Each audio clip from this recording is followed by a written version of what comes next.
نحمده ونصلي على رسوله الكريم أما بعد فأعوذ بالله من الشيطان الرجيم بسم الله الرحمن الرحیم. صدر وقار معزز جج صاحبان، انتہائی قابل تعظیم اساتذہ کرام اور میرے عزیز ساتھیوں، السلام علیکم.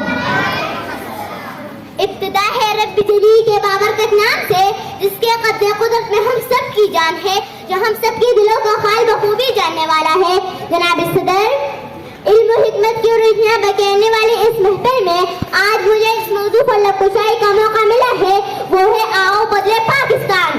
ذرا وقار، آج سے 78 سال قبل ایک قوم ہم قدم اور ہم آواز ہو کر علامہ اقبال رحمۃ اللہ کی تصور اور قائد اعظم رحمۃ اللہ کی وہ رلا انگیز قیادت، انتک محنت اور ہمارے آباء و اجداد کے لازوال قربانیوں کے نتیجے میں ہمارا پیارا پاکستان نوریز وجود میں آیا.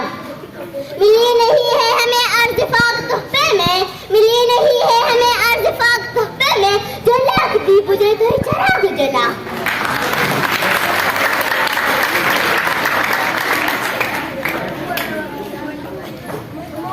قیام پاکستان کے بعد ہے کہ ہم آزاد ہو کر بھی غلام ہیں. ابھی تک پاؤں سے چمٹی ہے زنجیر غلامی کی، ابھی تک پاؤں سے چمٹی ہے زنجیر غلامی کی. دن آ جاتا ہے آزادی کا، آزادی نہیں آتی. جناب صدر، وطن عزیز کی مخدوش سیاسی انتہائی بے چینی روز بروز بڑھتی چلی جا رہی ہے. نازک حالات کے بعد صحیح سمت کی طرف جانے کی امیدیں دم توڑ رہی ہے. آئے روز گزرتی سیاسی فضا نے ملکی سرکار کو گھیر رکھا ہے. تشدد، لاقانونیت اور کرپشن ملکی میچ کو تباہ کر رہی ہے.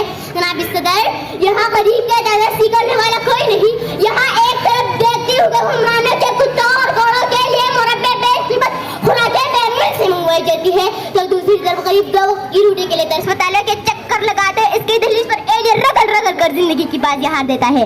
چلتے ہیں تو بے پاؤ کوئی جاگ نہ جائے، چلتے ہیں تو بے پاؤ کوئی جاگ نہ جائے. غلامی کے اسیروں کی خاص ادائے ہوتی نہیں جو قوم حق بات پھینک جا، ہوتی نہیں جو قوم حق بات پھینک جا. اس قوم کا حاکم ہی بس ان کی صدا ہے.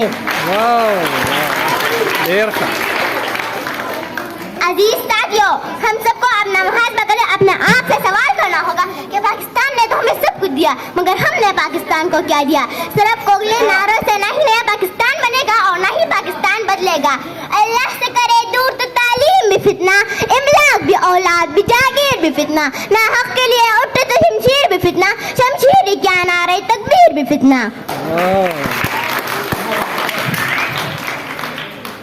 اگر ہم پاکستان کو قائد کا پاکستان بنانا چاہتے ہیں تو ہمیں اپنی سوچ بدلنی ہوگی. ہماری سوچ بدلے گی تو پاکستان بدلے گا. ہم سب کو آگے بڑھنا ہوگا. ہماری سوچ بدلے گی تو یہ ملک بدلے گا. یہ وقت کا تقاضا بھی ہے اور وقت کی ضرورت بھی ہے.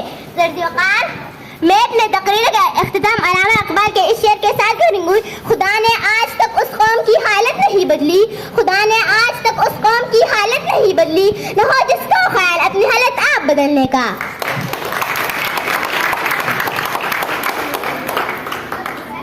آپ کے قیمتی وقت اور توجہ کا بہت شکریہ. سب ساتھی میرے ساتھ نعرہ بلند کریں، پاکستان پاکستان پاکستان. اللہ آپ سب کا ہم نگہبان ہو. شکریہ، والسلام.